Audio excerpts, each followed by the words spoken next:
294 विधानसभा सीटों में से सिर्फ 293 सीटों की ही काउंटिंग हुई, क्योंकि फाल्टा विधानसभा सीट पर फिर से वोटिंग होनी है। चुनाव आयोग ने फाल्टा के सभी बूथों पर रीपोलिंग का आदेश दिया है। इस पर भी जबरदस्त सियासत हो रही है। हम आपको दिखाते हैं कि फाल्टा पर कैसे बीजेपी टीएमसी में फाइट जारी है। ये तस्वीर है उस फाल्टा विधानसभा क्षेत्र के टीएमसी कैंडिडेट के दफ्तर के बाहर की, जहां फिर से चुनाव का ऐलान किया गया है। 21 मई को दोबारा वोटिंग की घोषणा के बाद पार्टी के दफ्तर के अंदर जहांगीर खान नए सिरे से मंथन कर रहे हैं, तो बाहर उनके नेता अभिषेक बैनर्जी चुनाव आयोग पर आक्रोशित हैं। उन्होंने कहा कि फाल्टा की जनता ने अपना फैसला पहले से ही कर लिया है।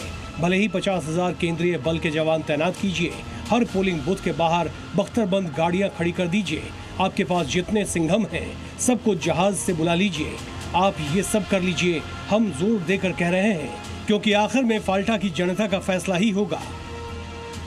टीएमसी के एक एक नेता फाल्टा को लेकर आक्रामक हैं। फेयर इलेक्शन फाल्टा में नहीं हो पाया, जिसके कारण री इलेक्शन हो रहा। तो सबसे पहले तो चुनाव आयोग को, जो वहां पे जिम्मेदारी में थे, उनके अगेंस्ट में एक्शन लेना चाहिए, क्योंकि उनका सिस्टम, उनका मशीनरी फेल किया है। तो सबसे पहले तो उनके अगेंस्ट में एक्शन लेना चाहिए, फिर री इलेक्शन का सोचना चाहिए।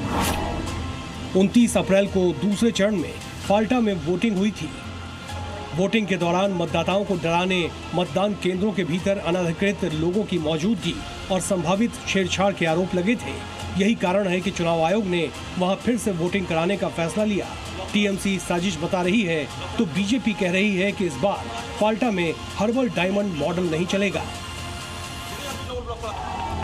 फाल्टा विधानसभा क्षेत्र उस डायमंड हार्बर संसदीय क्षेत्र में आता है जिसके सांसद अभिषेक बैनर्जी हैं और जहांगीर खान को अभिषेक बैनर्जी का करीबी कहा जाता है।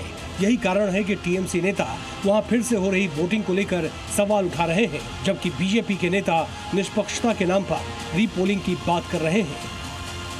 ब्यूरो रिपोर्ट, जी मीडिया।